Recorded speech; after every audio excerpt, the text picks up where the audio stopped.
Welcome to Winston's Cellar. Relax, listen, enjoy.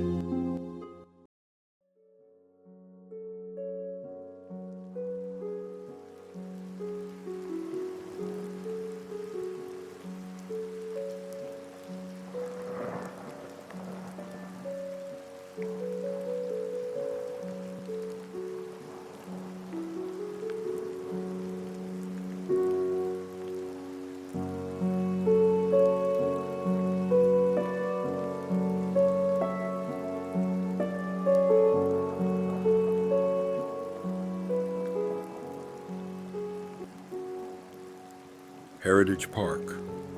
Heritage Park screams wrong to the psyche. It is a town that is not a town, built from the remains of others. Buildings that should have passed into the city's reflections remain here, stuffed, their innards taxidermied and displayed. Perhaps this is why people report ghosts and odd feelings. The place cries out to the mind. However, if you know the secret of the place, you can turn this wrong to your advantage. Like an open sore, the world's immune system floods it. Steals something from the park, something that's actually as old as the place. A bit of brick from the wall of the Wainwright, a piece of antique crockery from one of the houses, anything of sufficient age will do. Never touch this with your bare hands. Instead, whatever it is, grind it down until it becomes a fine powder or dust. Store this powder someplace warm and dry and wait until the day you need it. When you have the need to kill someone quietly and subtly, dissolve the powder into water and ensure that they drink or bathe in the resulting gritty mixture. Within a week, they will be dead of old age and be drawn into a reflection forever. And you will have to kill subtly and quietly. If you cannot smile and murder while you smile, your days are numbered. The India ink. There are 3 bottles of unmarked India ink amongst the other art supplies at Sir John A. Macdonald High School. Students occasionally use this ink for projects, but for the most part, these 3 bottles have remained untouched since the late 70s. The ink is thicker and darker than normal ink and has a special quality. Whatever is drawn in it will prove prophetic. A line drawing of a person will always depict their current location and situation, even after death. Acquiring a bottle of the ink is difficult, and only once has it ever been accomplished. Should the ink feel threatened, the art projects displayed in the room will come to life and pull you back into them, trapping you for eternity within canvas or clay. To retrieve the ink, come by night and come alone. Instead of breaking into the school, hide in a closet or classroom until everyone has left, then enter the art room. Approach the cabinet where the supplies are kept slowly, and if you start to see any stirring or movement in the dark, leave. Open the cabinet slowly using either the key or more conventional means of lockpicking and search for the ink. It sits near the back, and in the dark, you can tell the jars apart from the others because they will feel very, very cold to the touch. Only take 1 jar. Leave the other 2 for other seekers. Under no circumstances should you ever use the ink to draw an image that includes yourself. Doing so will create your nemesis, and the picture will show you his journey to reach you, which will end in your death. The radio station, Phenomena Ara 153, requires a digital car radio. Satellite radio will not work, even if it gets local stations. When driving along the river at night, a normally unused FM radio frequency will crackle to life. The frequency is 104.6. The DJ's name is never mentioned, and the voice sounds different to whoever listens. The station plays swing music and, 10 minutes after every hour, dedicates 5 minutes to news. If you listen on your birthday, the news will change. Instead of being the past day's headlines, the news segment will be made up of events that have happened or will happen to you. Before midnight, the events will be those of the past year. After midnight, the events will be from the year to come. The station identification message mentions the station's address, but the address belongs to a defunct arcade whose only remaining machine is a fortune-telling scale. The White Room. Ed, close your eyes and let your mind wander. Let your body wander too. Slowly relax to the sound of my voice and follow my words through the city. You are standing in the plus 15S and you are walking slowly, nowhere in particular. Your eyes feel heavy, and the more you close them, the more certain you are that you're walking through the walkways. Turn left, then right, then left again. The more you walk, the heavier your body feels. The further and further away the place you want to go becomes, and the more aimless you feel. It's so warm here, and there's nothing but the walkway in front of you and the sound of my voice. Now, I'm going to count backwards from 10, and when I get to 0, you'll see a door in front of you. Do you understand? NM, I understand. ED, 10, 9, 8, 7, 6, 5, 4, 3, 2, 1, 0. Say, the fuck? Where the fuck did he go? ED, he's in the White Room, Sandy. Would you like to go there too? The dentists. There is a defunct dental practice on the top floor of the Northland Professional Building, near Northland Mall.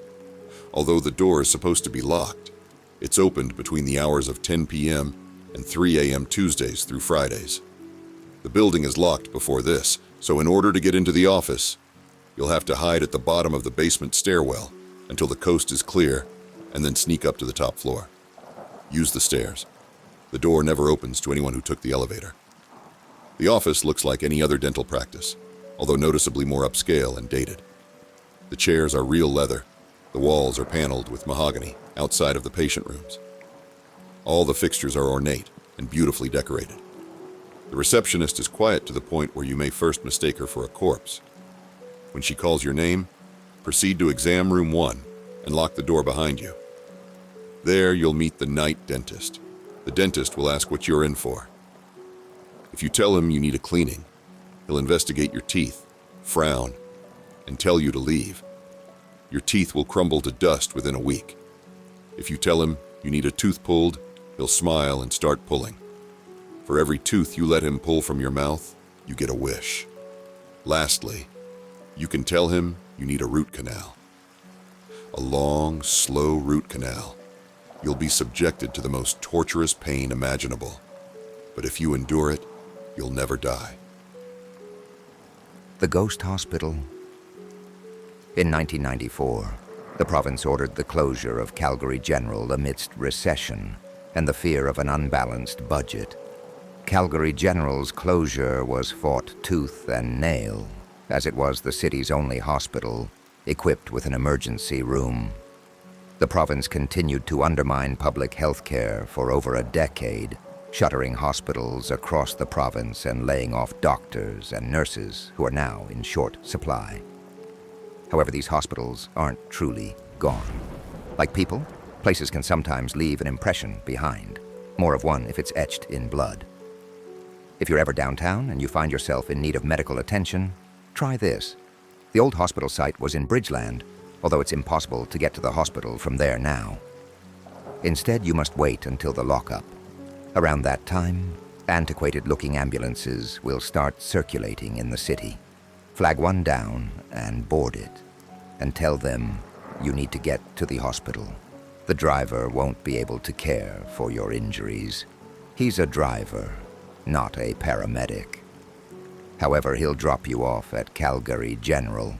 Unlike the ambulance, Calgary General will be as it was in its height, one of the leading medical centers in the country. Of course, everything will be about 15 years out of date. Leaving is, unfortunately, more difficult. They get so few patients. They need the practice. The meet. Every year, the Stampede sets up. The rides are shit. Matt Good was the last good act to hit the Coke stage, and the rest of it is just dull.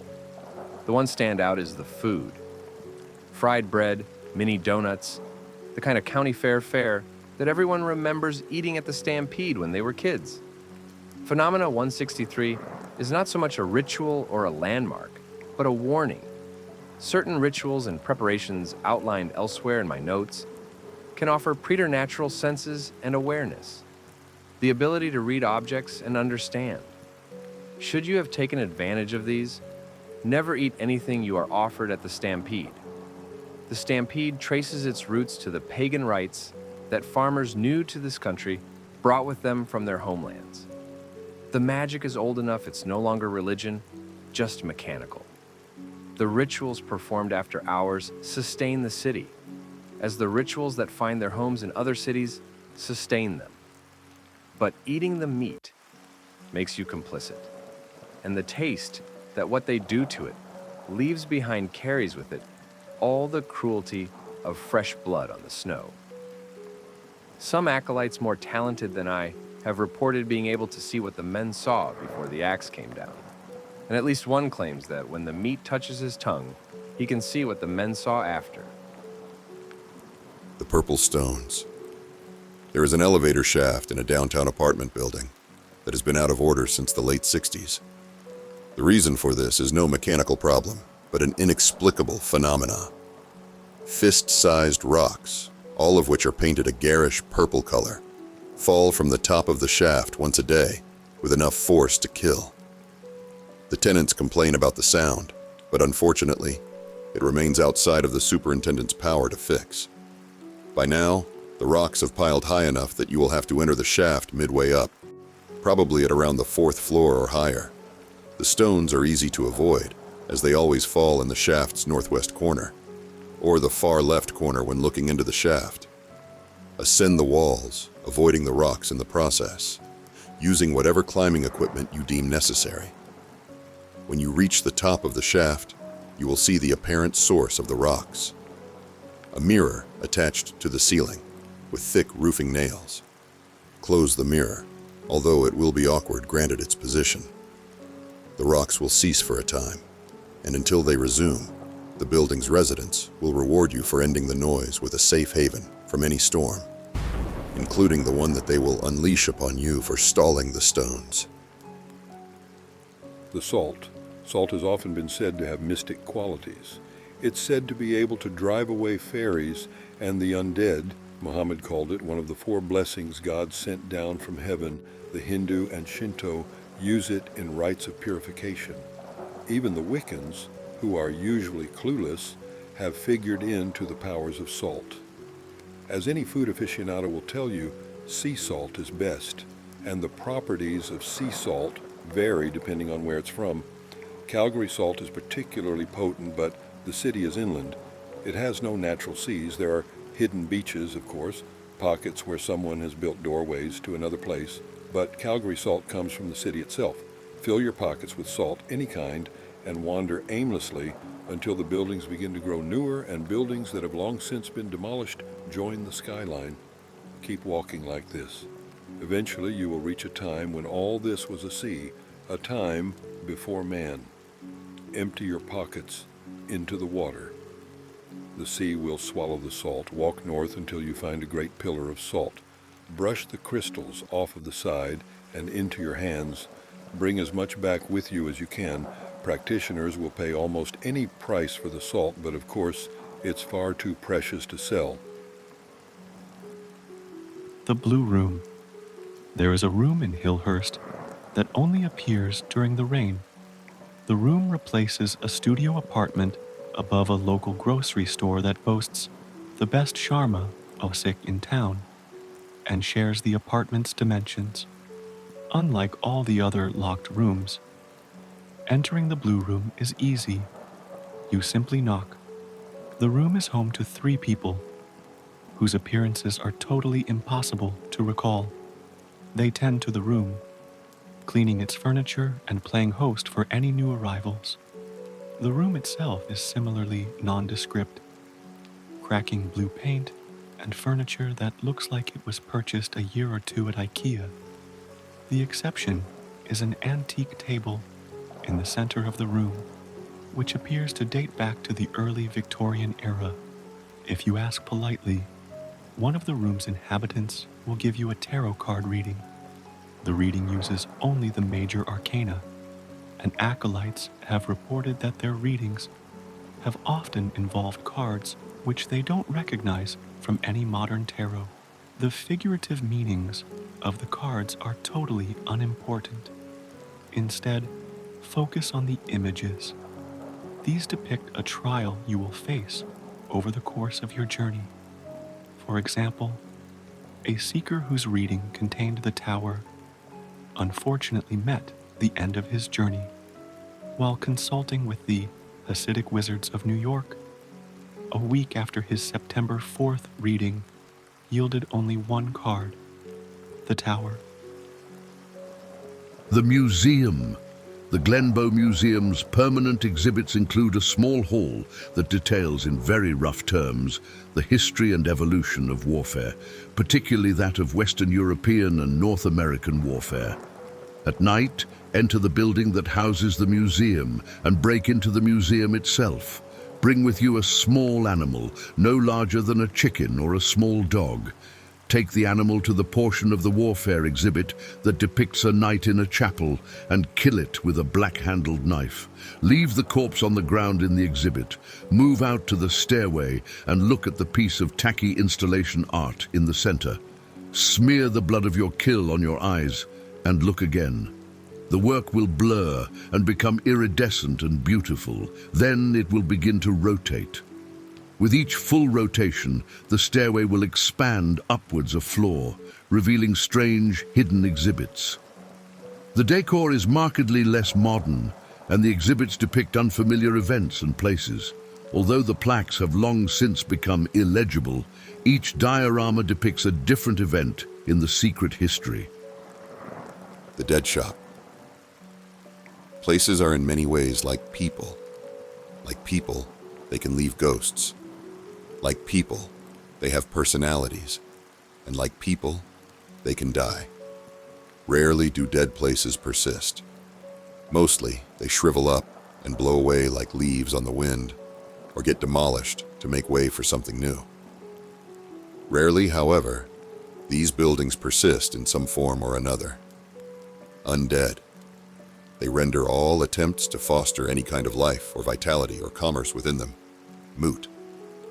Storefronts where nothing lasts, tenements full of dead-eyed people, these are dead buildings. There is a dead shop in the city, although its location varies from account to account. The facts that are universally agreed upon are simple. It is a small grocery owned by a man of Southern European extraction, most usually described as a Greek. His store sells phedos and olives and all manner of other imported goods, but strangely carries no oil.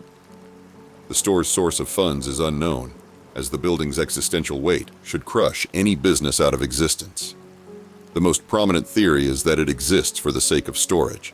The store has a small deli counter, although most of what is behind it is inevitably a week past due. The sole exception is a bucket of some kind of imported fish that's packed in ice. The owner insists in his languid, half-dead tone that it's herring. But herring doesn't have that many teeth, nor are they so sharp. Purchase one and leave the store. Eat it raw. Do not eat it in the shop itself, as it lacks the strength to hold up to the existential onslaught that is to come. A moment after the fish has passed your lips, you will feel your head getting light. When you regain consciousness, you will find yourself someplace dusky and dark, an Iberian city choked with seaweed and politics and death. The whole city is dead, and so nothing ever grows or changes. So it's safe. The House on the Hill. In northwest Calgary, just on the outskirts of the city in a forest, there is a small, boarded-up house built on the tallest hill for miles. The only way in is through the cellar door. There you will find stairs that lead into the living room. Once entered, you will see a mutilated figure of a boy, about 15 years of age, facing the wall with his back towards you. If you close your eyes and count to 3, when you open your eyes, he will be in front of you, 3 inches away from your face. If you do not flinch or gasp at his disformed face and continue to look calmly into his eyes, he will eventually give you a key that will open any door in the city. If as you open your eyes you get startled and jump, the boy will immediately run to one of the adjoining rooms and lock himself in. From that point on, You will never be able to enter your house or the house of any of your family and friends again. The sidewalk chalk. Every summer, Canadian Tire rolls out these big black buckets of sidewalk chalk with transparent lids. Inside, there's an assortment of all the usual colors, extra thick. But once in a while, one of the buckets will be white with a black lid. If you see such a bucket, purchase it immediately and bring it home. Inside, you'll find the usual assortment and 6 clear pieces. Use the clear chalk for hobo signs, magic circles, or anything else like that. The clear chalk leaves invisible markings. You'll be able to see anything you've drawn with it by memory, but things other people have drawn will be much better hidden. To see them, break one of the other pieces of chalk. It will crumble to dust in your grip and the wind will cast it around you. It will stick to the invisible chalk. Never do this in public, as the density of mystic patterns and glyphs in most of Calgary is prone to causing migraines. The liquor store. The liquor store is nothing special. Beyond that, the owner is one of us. His stock, consequently, tends towards the sort of drink the awakened favor, strong and cheap. If you wish to learn more of the secret history, buy a bottle of Weiser's very old and ask the owner to share it after the store closes. Though he was initiated in the days before days and knows more secrets than God, he'll tell you nothing you couldn't figure out on your own. What he will do is nudge, imply, insinuate, help you think aloud.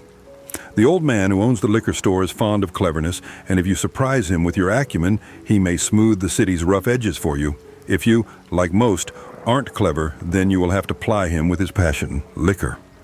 Like most of the dead, he's constrained by rules and by customs. He cannot drink unless it is purchased for him, and he cannot forget unless he drinks. If you help him, he will owe you a favor. Forgiveness of a trespass against another practitioner, such as those described elsewhere in my notes, or perhaps something more mundane. However, if he realizes what you are trying to do, you won't make it out the door. Cleverness and whiskey are no match for a Smith & Wesson with more than a century of practice behind it. The Mustang. Marda Loop is haunted by night by a Shelby Mustang without a driver. Every night at 2 o'clock, it emerges from the parking lot outside Basil's pub and begins to drive in a slow circuit around the district. The car moves slowly like a prowling predator until it draws near potential victims, whereupon it suddenly accelerates and attempts to strike them. The car is responsible for a string of hit-and-run incidents over the past year and a half, before which it was utterly unheard of. However, if one can enter the car and take the wheel, the car will be pacified and its unique properties at the driver's disposal. There is no agreed-upon method for taking control of the car, and most who have tried have perished.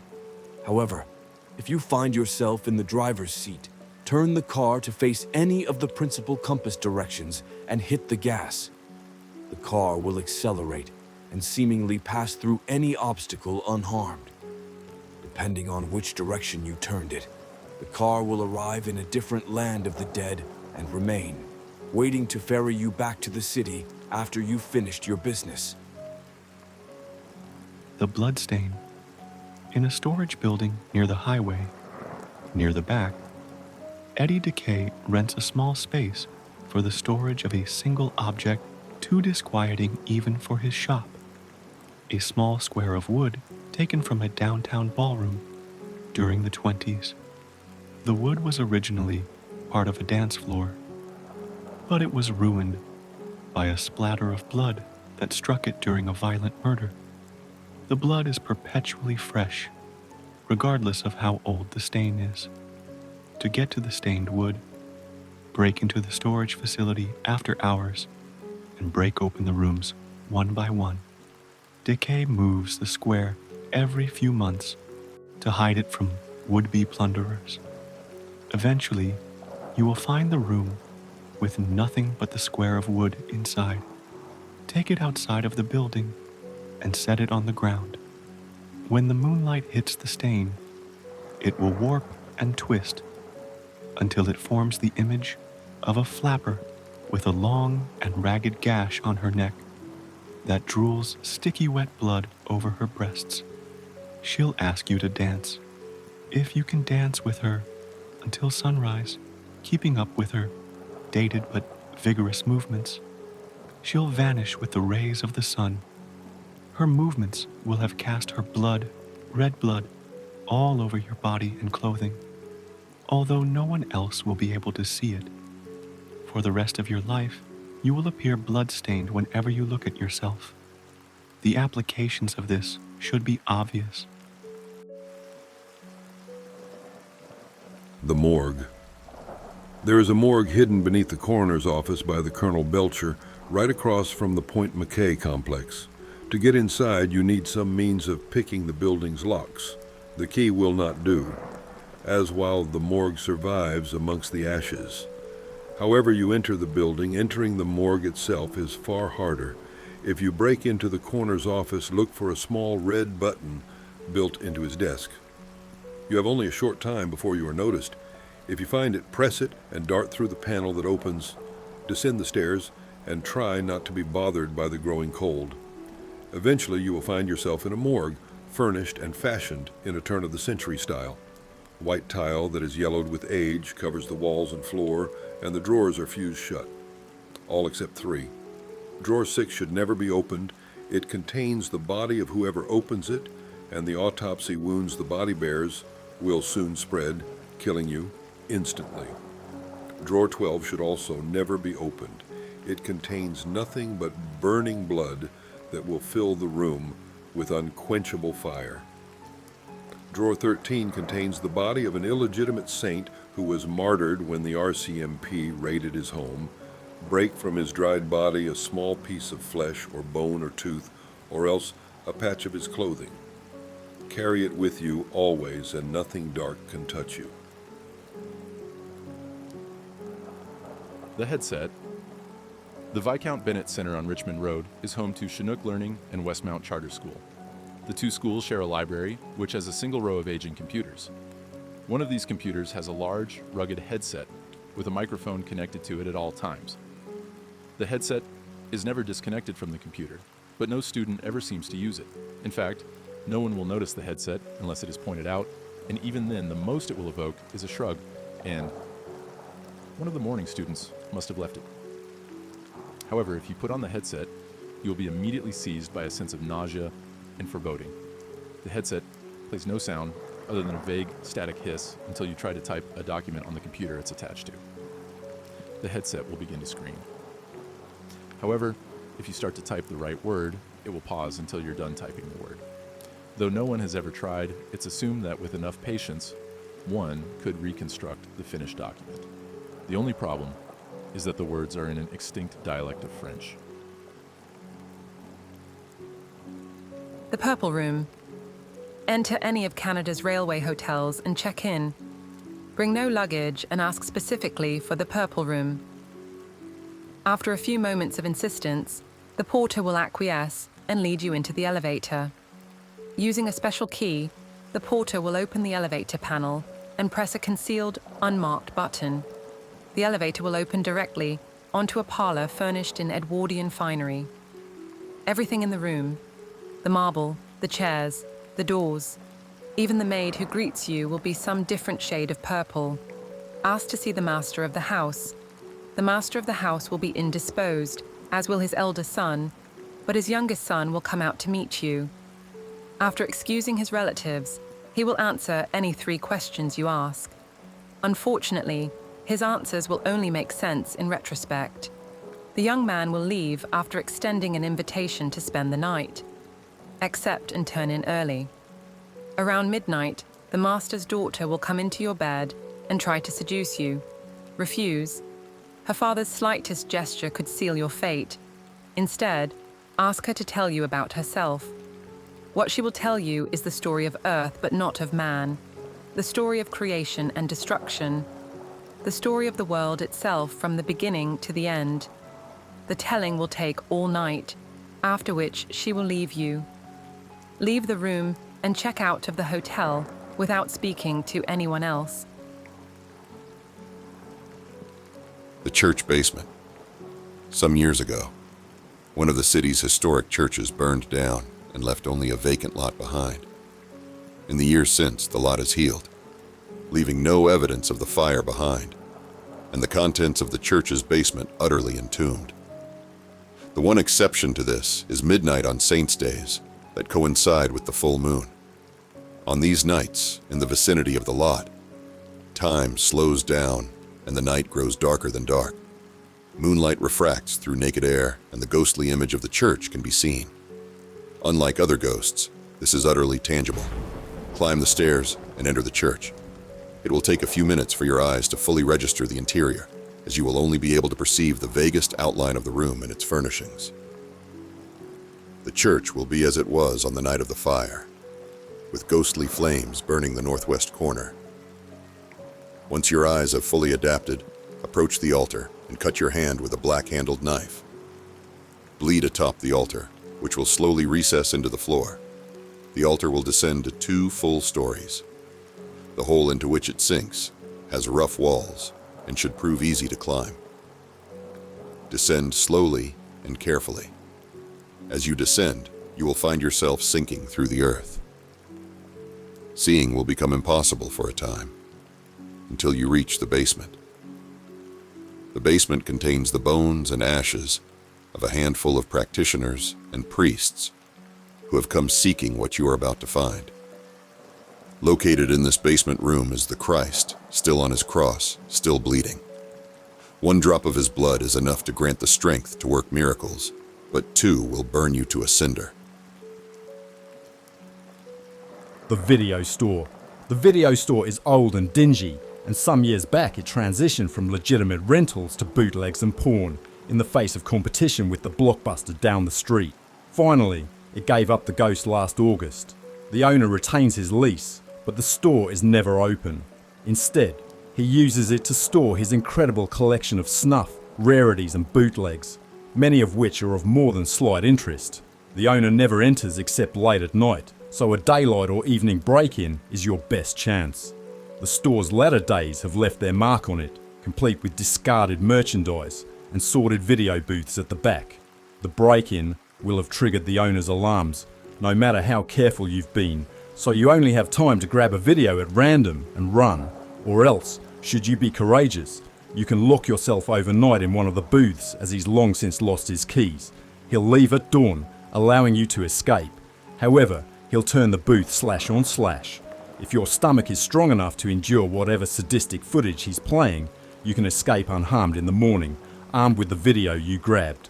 None of them are in the correct case, and whatever system he uses to decide which cassette goes, in which case is incomprehensible. It could be lost footage of the Kennedy assassination, it could be Margaret Trudeau's Rolling Stone sex tape, it could be any number of different trip recordings from acolyte excursions, or it could be a homemade snuff tape of the last acolyte to be caught. The Children's Hospital. The new Children's Hospital. The one that looks like it's all made of Lego blocks and shit. Have you ever gone in there at night, Sandman? I'll take you next time I go. It has to be seen to be believed. I was going there the other day to try and break into the pharmacy, save the lecture, Sandman, but the halls were all foggy. The ring I keep in the pocket, the one Eddie gave me when he was hitting on me in that cute turn-of-the-century way. It started burning, but I couldn't get the damn thing off. So I started to try to walk through the fog because, fuck, I'm not going to stick around in a place like that when everything starts getting creepy. At least, not without a shitload of backup. Anyways, so I was trying to get out, but the place was a goddamn maze. All those big plate glass windows were opaque, more like glass slides with blood caught between them than windows. And I swear to God, well, maybe not to God, that I was being followed. By what? I don't know, but by something. Look, let's go this Friday. We'll break in the same way I got in. I'll meet you at Sunnyside Station, and we'll catch the train up there together. Peace and chicken grease, Nick Maharis. The Auto Body Shop. There is an auto body shop in Montgomery that specializes in outdated and obsolete models. They rarely do any business, but the owner comes in frequently to fool around with the engine on her car, although mostly she sits in the front seat and reads. If you can sneak past her into the ratty lot where she keeps a handful of moldering cars for parts, you will be rewarded for your efforts. This is harder than it sounds. Like most acolytes, her sense of smell is highly honed. Disguise yourself in the scents of the auto body shop, motor oil, sweat, and metal. When you make your way into the lot, look for a tireless convertible. Break into the trunk and grab the first thing you can lay your hands on. Then run. Don't bother with sneaking. She will hear you, find you, and then it will all be over. When you get home, take a look at whatever you've managed to pilfer. It will be mechanical, of course, as that is the owner's specialty.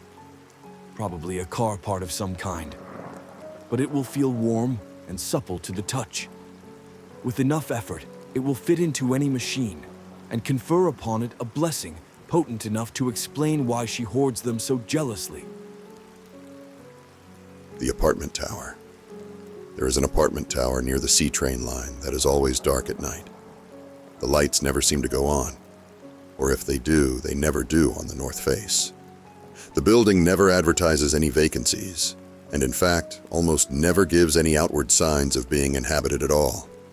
The building's front door is always locked, but the side door that opens onto a nearby alley opens with ease. Unfortunately, the room on the other side is shin-deep in blood. Close the door behind you and begin to ascend the stairs. Never ever leave the staircase until you reach the top floor, no matter what you hear or see. The staircase itself is tall and long and steep, and a steady stream of blood flows down it from the top. Once you reach the top of the stairs, you will see its source. A pulsating, bleeding tumor, 5 feet across, that has been nailed to the wall. Don't touch it, or it will release its spores. Instead, go through the door into the main hallway of the top floor. Do not let it close behind you. The walls of the top floor have been broken out and have been replaced with screens made of dried skin. If you touch it, it feels warm and moist, as though it were still alive. Some of the sheets have faces.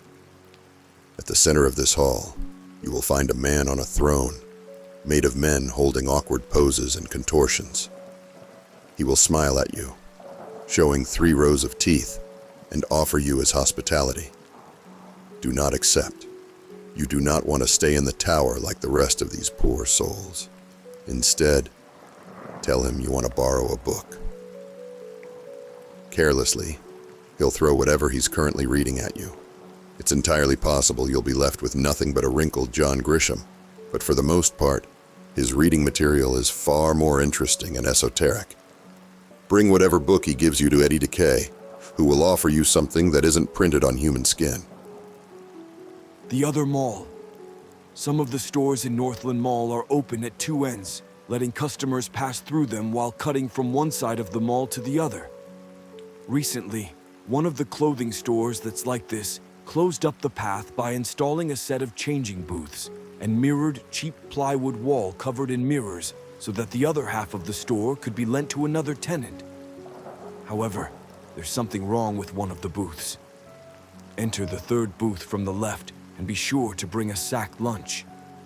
Turn around thrice anti-clockwise and leave the booth. You'll find yourself in the other mall. The other mall looks just the same as a regular mall, except the stores are all wrong. Woolworths, A&A Records, Eaton's, every defunct company from the last 20 years. The products are even weirder. Instead of stocking normal goods, or even normal goods that have gone out of style, the stores stock things that never made it. Product ideas that died on the table. Amidst piles of anatomically correct dolls and surprisingly sharp-edged jewelry, amidst sweaters with 3 sleeves and all the other defective garbage, you can sometimes find a product that should have made it, but didn't. Home cold fusion, the cure for cancer.